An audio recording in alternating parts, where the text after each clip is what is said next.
Hi everybody, এই ভিডিওতে আমি পলিটি ডিপ্লোমার প্রিভিয়াস ইয়ারে একটা কোয়েশ্চেন ডিসকাস করছি, যেটা মার্চ 2023 এসেছিল। এটা একটা কোয়েশ্চেন, দেখো এই কোয়েশ্চেনটা কি আছে।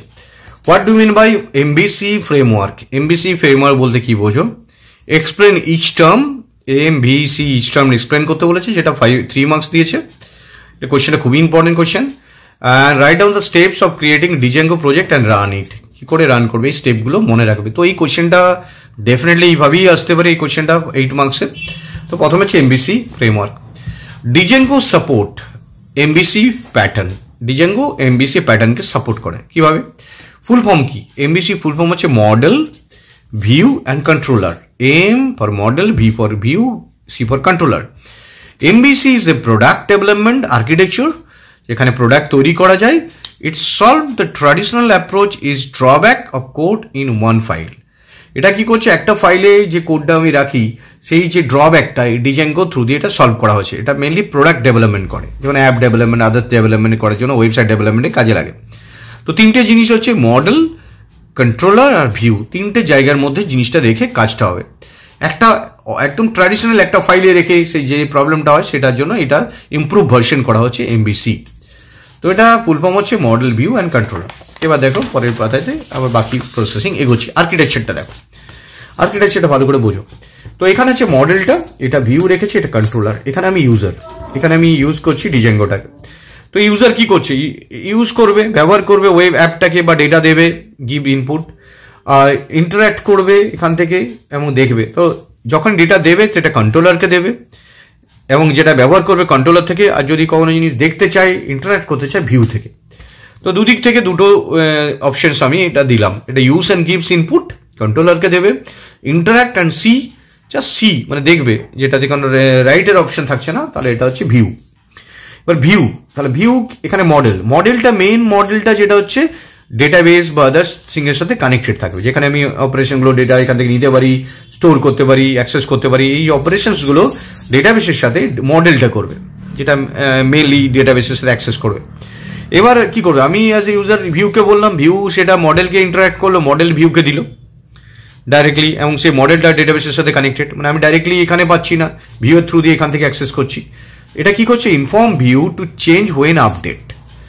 তো ভিউকে মডেলটা ইনফর্ম করছে যে কিছু যখন চেঞ্জ হয়েছে, তখন কিছু আপডেট হয়েছে, তখন ভিউ সেটা জানতে পারবে। তো এটা থ্রু দিয়ে বোথ ওয়ে হতে পারে। এখানে কি হচ্ছে দেখো, ম্যানিপুলেট আর রিসিভ ডেটা। এখানে যে ডেটাটা আমি দিচ্ছি সেটা চেঞ্জ করার জন্য দিচ্ছি, সেটা ও রিসিভ করবে এবং ম্যানিপুলেট করে দেবে ডেটাবেসটাকে। ধরো একটা স্টুডেন্টের ইনফরমেশন আমি স্টোর করছি, তো এখান থেকে আমি নেব, কন্ট্রোলার নেবে, সেটাকে এখানে মডেলের থ্রু দিয়ে অপারেশনটা করবে। কত ইজি কনসেপ্ট। আর এগুলো হচ্ছে ভিউ আর কন্ট্রোলার নিজে একে অপরের সাথে আপডেট করতে পারে, ভিউ কন্ট্রোলার, কন্ট্রোলার ভিউ এর সাথে। তো বোথ এগুলো সব নিজের হচ্ছে বাই ডাইরেকশনাল, প্রত্যেকের সাথে। তো এই ডিজাইনটা এত ইজি ওয়েতে করা হচ্ছে যাতে পুরো একটা অ্যাপ বেস আর্কিটেকচার খুব বেটার ভাবে কাজ করে। তো ছবিটা ভালো করে দেখে নিও, model, view, controller, user interact and see এদিক থেকে ভিউ, আর এটা হচ্ছে গিভস ইনপুট। সেটা ম্যানিপুলেটার যে ডেটাটা রিসিভ হয়েছে সে রিসিভ করবে, ম্যানিপুলেট করতে পারে, মডেলকে বলে দেবে, মডেল বাকি কাজটা করবে। এখানে inform to change when it updates, view এর থ্রু দিয়ে আপডেটটা, যদি যখনই কোনো আপডেট হবে কোনো ওয়েব পেজে বা কিছু সাইটে, মডেলটা ভিউকে বলবে, ভিউ আমি দেখতে পাবো, মানে এজ এ ইউজার আমি ভিউ থেকে দেখবো, কিন্তু কোনো জিনিস দেওয়ার সময় কন্ট্রোলারকে দেবো। এবং নিজেদের মধ্যে ভিউ আর কন্ট্রোলার একে অপরে আপডেটেড হতে থাকবে একে অপরের সাথে। তো এটা হচ্ছে আমি যে ইউজার, তো এই দেখো এই আর্কিটেকচার থাকবে এবং এই ছবিটা আঁকবে, মডেলটা, ডিজেঙ্গো মডেলটা। তো ইউজার ডিজেঙ্গো যে অ্যাপটা আছে তার থ্রু দিয়ে, বা ডিজেঙ্গো যে সফটওয়্যার তার থ্রু দিয়ে কাজ করবে, ইউআরএল এর থ্রু দিয়ে অ্যাক্সেস হবে। ইউজার বাই ডাইরেকশন সবই, সেটা ভিউকে যাবে, ভিউ মডেলকে অ্যাক্সেস করবে, মডেল আর ভিউ টেমপ্লেটকে ইউজ করবে। তো টেমপ্লেটকে ইউজ করে মডেলটাই মেনলি ডেটাবেসটা যা বাকি কাজগুলো করবে। তো ভিউ হচ্ছে ইউআরএলটার থ্রু দিয়ে আমি বাইরে থেকে দেখতে পাচ্ছি। তো এই একদম টু ওয়ে কমিউনিকেশন, এই ডাইরেকশনটা ভালো করে খেয়াল করো, এইদিকেও যেতে পারে, এইদিকেও আসতে পারে। এটা গেল ডিজেঙ্গো সম্বন্ধে, ডিজেঙ্গোর এমবিসি ফ্রেমওয়ার্ক সম্বন্ধে যাই কোশ্চেন আসে না, এটা এমবিসি ফ্রেমওয়ার্ক, এই কোশ্চেনটা অ্যান্সার লিখবে। তো প্রত্যেকটা পয়েন্টস আবার ডিটেল বলেছি আমি। মডেল বলতে কি বোঝে দেখো, মডেল হচ্ছে is the part of the web app which act S A mediator between web interface and database. যেটা মেনলি মিডিয়েটর, ছবিতে তোমরা দেখলে যে আমি ডেটাবেসটার, আমি যে ওয়েব পেজটা, তার মধ্যে মিডিয়েটর হিসেবে কাজ করছে। View, this component conten UI logic, যেটা user interface logic in the Django architecture. ডিজেঙ্গো আর্কিটেকচারের যে লজিকটা সেটা ভিউতে থাকে, মেনলি কিভাবে কাজ করবে, কিভাবে অ্যাক্সেস হবে সেটা। Controller, it is use to select the view component, view কম্পোনেন্টসগুলো কী হবে according to the user interaction and also applying the model components, model কম্পোনেন্টগুলো অ্যাপ্লাই করে। তো প্রত্যেকটা জিনিস আমি এখানে ডিটেল লিখেছি, তোমরা একবার নোট ডাউন করে নিও। Models are generally located in file, models.py step থাকে। ভিউসগুলো কোথায় স্টেপ থাকে, views are generally located in file called views.py, mainly views.py step থাকে। আর templates are generally located in টেমপ্লেটসগুলো যা যা টেমপ্লেটস ইউজ করবে সেটা টেমপ্লেট স্টেপ থাকে। URL is stored in the file urls.py, তাহলে তিনটে জিনিস থাকলো, একটা মডেলসটা যেটা models.py সেভ থাকবে ওই নামেই সেভ হবে, ভিউগুলো views.py আর টেমপ্লেটের সেভ থাকবে, আর ইউআরএলগুলো url.py। তো দেখো পুরো জিনিসটা তোমরা ক্লিয়ারলি বুঝলে যে কিভাবে কাজ হচ্ছে। মডেলটা হচ্ছে part of web app which acts S A mediator between web interface, যে পেজটা আমি দেখছি আর ব্যাকগ্রাউন্ড যে ডেটাবেসটা আছে সেইটা পুরোটাকে ইন্টারেস্ট করে। ভিউ হচ্ছে কম্পোনেন্টস, যেটা ইউআই লজিক দেওয়া হচ্ছে, যেখানে আমি লজিকগুলো দিয়েছি। আর কন্ট্রোলার হচ্ছে যেটা কম্পোনেন্টসগুলো অ্যাকর্ডিং টু ইউজার ইন্টারাকশন অনুযায়ী কন্ট্রোল হয়। মডেলে কম্পোনেন্ট আর ইউজার ইন্টারাকশন যেগুলো একে অপরের সাথে ইন্টারাক্ট হতে থাকে। তো it's the concept of MBC. তো এমবিসি সম্বন্ধে আমি ডিটেল এগুলো এখানে ডিসকাস করলাম। প্রত্যেকটা জিনিস তোমরা একবার নোট ডাউন করে নিও এবং খাতাতে প্রত্যেকটা জিনিস পয়েন্ট অনুযায়ী লিখে নিও। এবার আমি এই কোশ্চেনটা আসছি, যে কোশ্চেনটা এখানে দিয়েছে, how to create a Django project and run it. তোমরা যদি ডিজেঙ্গো প্রজেক্ট ক্রিয়েট করতে চাও তাহলে কীভাবে এটা তৈরি হবে। প্রথমে আমি 1 নম্বর 2 নম্বর করে স্টেপ ওয়াইজ লিখেছি, তাহলে প্রত্যেকটা স্টেপ তোমরা খাতাতে একবার নোট ডাউন করে নিও। টোটাল এখানে দেখো যে স্টেপগুলো দেখতে পাচ্ছি, এখানে অনেক কটা স্টেপ আছে, প্রত্যেকটা স্টেপের রেসপেক্টে এই জিনিসগুলো তোমরা লিখে নিও। তো 7টা টোটাল স্টেপ আছে। প্রথম স্টেপটা কি, সেট আপ ইউর এনভায়রনমেন্ট। প্রথমে আমি একটা এনভায়রনমেন্ট সেট আপ করবো, তার জন্য কী হবে, install Python, ensure that you have a Python 3.7 later, খেয়াল করবে 3.7 এবং তার বেশি যেন থাকে। Number 2, create virtual environment create করতে হবে, যেটা কি করে, isolate your project dependencies from other system Python installations. একটা এনভায়রনমেন্ট ক্রিয়েট করে যেটা আইসোলেট রাখে তোমার প্রজেক্টের ডিপেন্ডেন্সিসগুলো আর আদার সিস্টেম ইনস্টলেশনস। দেখো কিভাবে হচ্ছে এটা ইনস্টলেশন, উইন্ডোজের ক্ষেত্রে কিভাবে হচ্ছে py-3 vnv ভার্চুয়াল এনভায়রনমেন্ট, যেটা কি করছি vnv.vnv, এইভাবে আমরা এটাকে ভার্চুয়াল এনভায়রনমেন্ট ক্রিয়েট করলাম।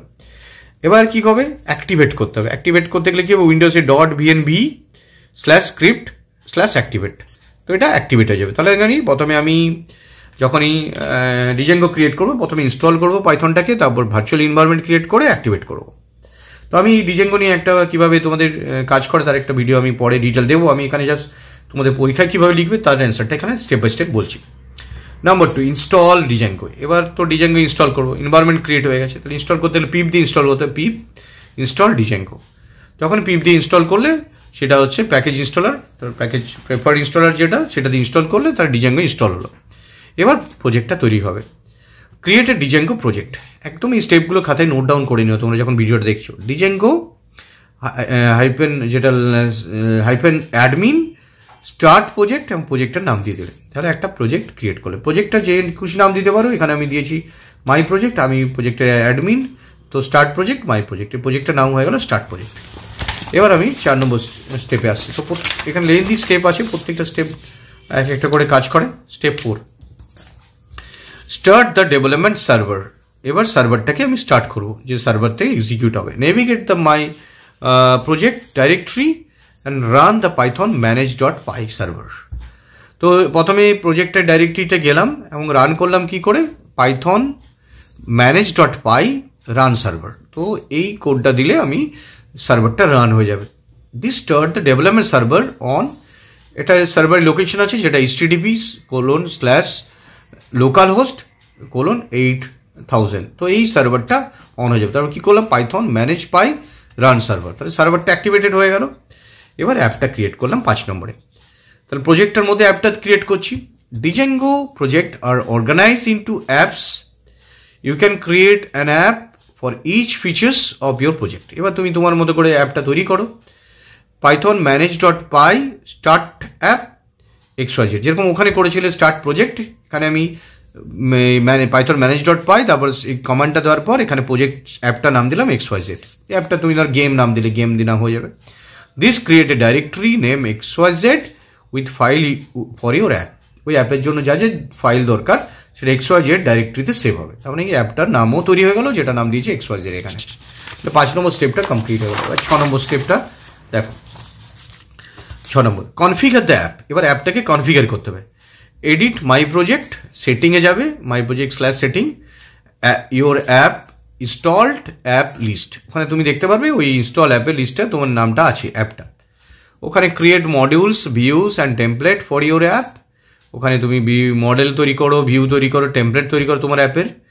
আপডেট করো my project /url.py two include pattern of your app URL। তুমি যা যা URL দিতে চাইছো সেই URLsগুলো আপডেট করো। ওখানে যা যা প্রত্যেকটা দেখতে পাবে, মডেল, ভিউ অ্যান্ড টেমপ্লেটস।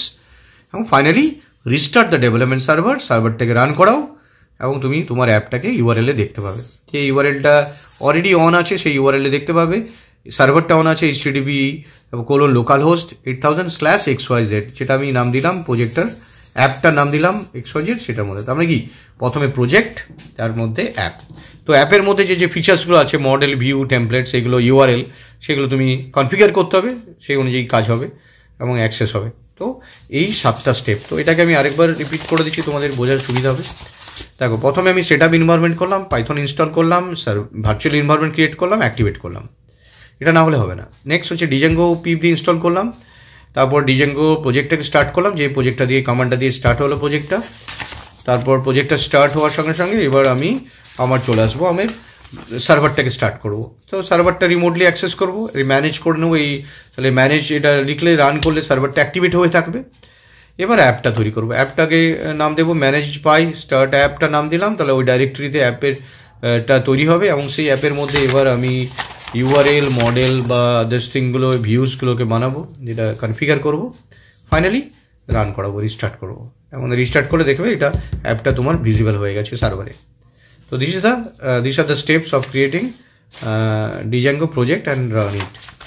এটা খুবই ইম্পর্টেন্ট কোয়েশ্চেন। তোমরা ডেফিনেটলি প্রত্যেকটা স্টেপ তোমরা একবার লিখে নিও। যা যা লিখলাম এটা আসবেই কোয়েশ্চেনটা, এরকম একটা কোয়েশ্চেন। তো thank you very much for watching this video. Share and subscribe it. Thank you.